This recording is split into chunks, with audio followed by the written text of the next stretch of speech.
When she stops caring, something subtle but powerful happens, and most people don't see it coming until it's already too late. Because when an empath woman is fully present, she's not just listening to words, she's tracking tone, tension, pauses, contradictions. She's adjusting herself in real time to keep things balanced. She's the one who senses when something is off before anyone says a word. She's the emotional buffer in the room, the one smoothing edges, absorbing impact, translating what people mean instead of what they say. And the truth is, a lot of people get comfortable with that. They rely on it without ever acknowledging it. But the moment she stops caring, that entire system collapses. And it doesn't collapse loudly, it collapses quietly. There's no big speech, no dramatic exit, just a shift, a stillness, a noticeable absence of something that used to hold everything together. Conversations feel different, heavier, awkward even. People start stumbling over their words, repeating themselves, trying to figure out why the interaction feels off. And they won't be able to name it at first, but what they're feeling is the loss of her emotional calibration. Because she's no longer doing the invisible work. She's no longer stepping in to ease tension. No longer reading between the lines to give people the benefit of the doubt. No longer absorbing discomfort just to keep the peace. And when that disappears, people are left exposed to the raw version of themselves and each other. No filter, no cushion, no translator. Just truth unmanaged and unsoftened. That's what unsettles them. Because now every word lands exactly as it was said. Every inconsistency becomes obvious. Every bit of emotional immaturity that she used to quietly compensate for now stands on its own. And people start to feel something they're not used to feeling around her: accountability. Not because she's calling them out, but because she's no longer covering for them. And here's the part that hits the hardest. She doesn't explain the shift. She doesn't sit people down and walk them through what changed. She doesn't argue, doesn't defend, doesn't try to be understood. That door is closed. The emotional access they once had, unlimited, forgiving, patient, that's gone. And in its place is silence. Not cold, not angry, just done. And that silence forces something most people try to avoid. It forces reflection. Because when someone who used to understand you deeply suddenly withdraws that understanding, you don't just lose comfort, you lose the mirror that made you feel okay being who you were. And without that mirror, there's nothing left to hide behind. And that's when it finally hits: this wasn't just her presence they were experiencing before, it was her effort. And now that the effort is gone, so is the illusion. And then comes the shift that most people never thought they would see: the moment her boundaries stop moving. Because before this, she was flexible. Not weak, not unaware, just willing. Willing to understand, willing to wait, willing to give people space to grow, even when it cost her something. She would redraw the line again and again, convincing herself that maybe this time would be different. Maybe they didn't mean it like that. Maybe they just needed more time, more patience, more understanding. But when she stops caring, that flexibility disappears. And it doesn't turn into anger, it turns into certainty. There's no long explanation, no emotional negotiation, no back and forth trying to make someone see what they refused to see before. The boundary is set once, clearly, and then it stays exactly where it is. And for people who got used to crossing that line without consequence, this feels sudden, even harsh. But what they're really reacting to is consistency, something they were never forced to face when she was still trying. Because before, her empathy made room for excuses. Now it doesn't. And that's where things start to get uncomfortable. People will test it. They'll push just a little at first. A comment here, a behavior there, trying to see if the old version of her is still somewhere underneath. They'll expect the same response: the understanding, the second chance, the quiet forgiveness. But it doesn't come. What they get instead is calm distance. No reaction, no emotional pull, no effort to fix what they just broke. And that's when it starts to sink in: this isn't temporary. Because she's no longer explaining her standards to people who benefited from ignoring them. She's no longer teaching others how to treat her. That phase is over. Now she simply observes and decides. And if something crosses the line, access is removed. Not dramatically, not loudly, just permanently. And this is where the truth reveals itself. Because the people who respected her all along, they don't struggle with this version of her. They don't feel confused or pushed away. The relationship stays steady because it was built on mutual awareness, not silent tolerance. But the ones who depended on her lack of boundaries, they're the ones who feel the shift the most. They're the ones who call her different, who say she's changed, who try to make her feel like she's being too much. But what they're really saying is they lost the version of her that made things easy for them, and she knows it. She sees the pattern now, clearly, without emotion clouding her judgment. And once you see something that clearly, you can't unsee it. You can't go back to over-explaining, over-giving, overcompensating for behavior that was never acceptable to begin with. So she doesn't argue, she doesn't convince, she doesn't bend. She just stands still and lets people reveal whether they can meet her there or not. And most can't, because they were never respecting her boundaries, they were relying on her not having any. And this is where the real shift begins to expose everything that was hidden beneath the surface.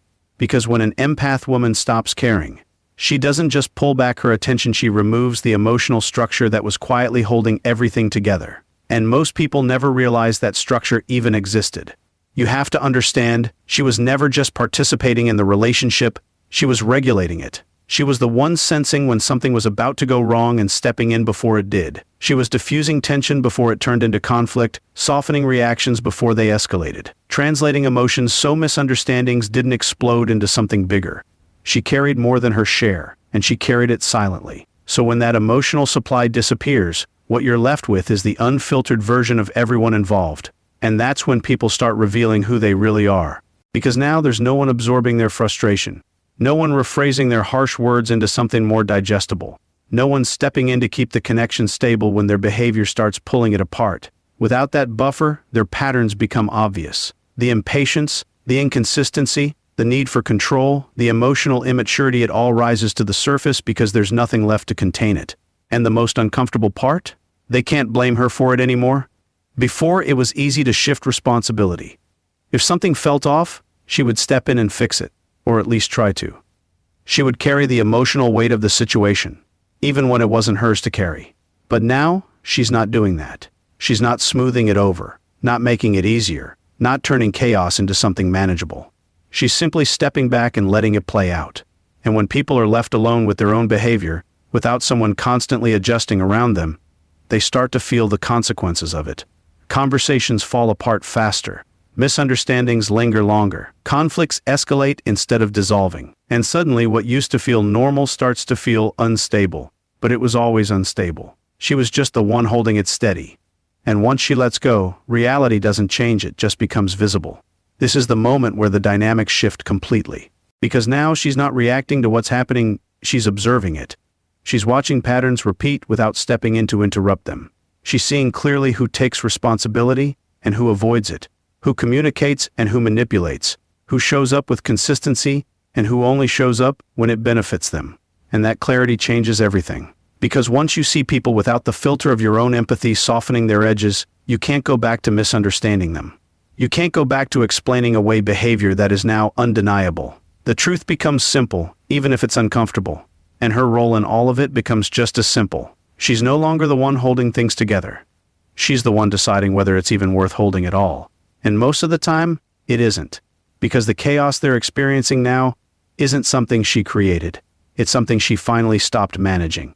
And then comes the part that people struggle to understand the most, because it doesn't look like power on the surface, but it changes the entire dynamic underneath. When she stops caring, she becomes unpredictable, but not in a chaotic way. In a controlled, intentional way that no one can quite figure out.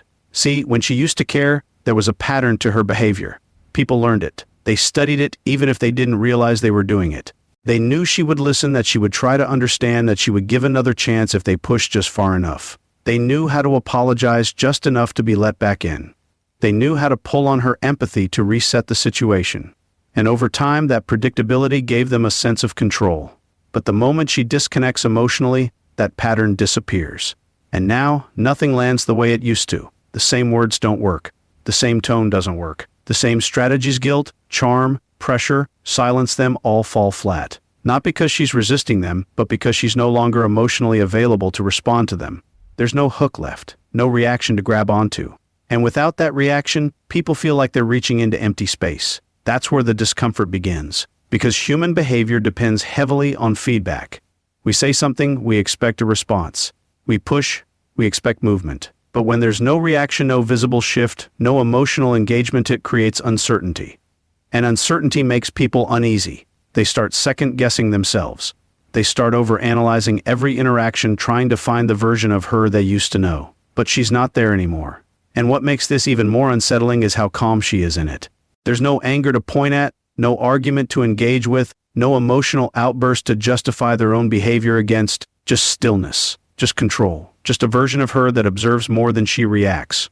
And that kind of presence, it forces people to confront something they've been avoiding, because now they can't predict her. And if they can't predict her, they can't manage the outcome. That's when the power dynamic shifts completely, not because she's trying to take control, but because she's no longer participating in the old system where her emotions were the leverage. She's not playing the same role anymore, which means the rules they relied on don't apply. And people will try to bring her back into that role. They'll escalate, they'll test, they'll try different angles to get a reaction, anything to restore the familiar pattern. But the more they try, the clearer it becomes, nothing is working. Because she's no longer responding out of habit. She's responding, if at all, from choice. And that difference is everything. Because when someone moves from automatic emotional reaction to intentional silence, from predictable patterns to controlled detachment, it creates a space where only truth can exist. No manipulation, no shortcuts, no emotional loopholes, just reality, exactly as it is. And most people don't know how to operate in that space, because they were never dealing with her strength before.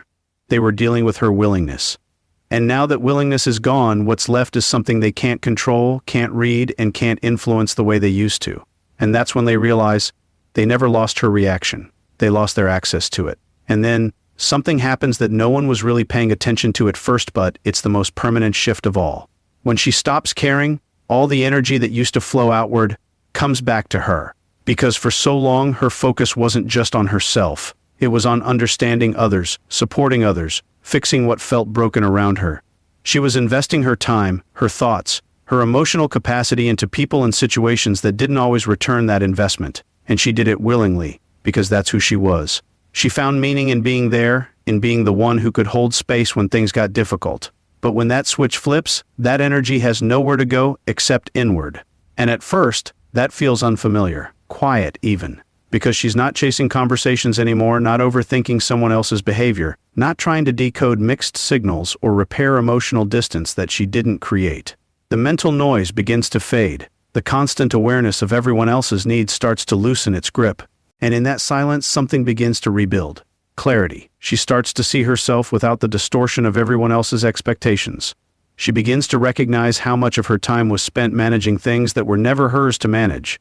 And more importantly, she realizes how much of herself she put on hold while doing it. So now, that attention turns into something different. It turns into discipline, into growth, into direction. She starts making decisions based on alignment, not emotion. She invests in what gives her strength instead of what drains it. Her standards rise, not out of pride, but out of awareness. She's no longer looking for potential in people, she's looking at patterns. She is no longer asking, how can I make this work? She's asking, does this even deserve my energy? And that question changes everything. Because once you experience what it feels like to be fully aligned with yourself mentally, emotionally, even physically, you don't crave the chaos you used to tolerate. You don't romanticize inconsistency or justify behavior that disrupts your peace. What once felt normal now feels heavy. What once felt acceptable now feels unnecessary. And people notice this shift, but they misunderstand it. They think she became distant, cold, self-centered. But what really happened is simple. She became focused. Focused on protecting her peace. Focused on building a life that doesn't require her to constantly recover from it. Focused on choosing connections that add to her, not ones that slowly take pieces away. And the most important part? She doesn't feel the need to explain any of it. Because this version of her isn't looking for approval. She's not trying to be understood by people who only valued her when she was overextending herself. She's not stepping back into roles that required her to shrink just to maintain connection. She's moving forward quietly, clearly, and without hesitation. And once she reaches that level of self-alignment, there's no return to who she used to be. Because going back would feel like abandoning herself. And that's something she will never do again. That's the moment it becomes irreversible. She didn't just stop caring about them. She finally started choosing herself.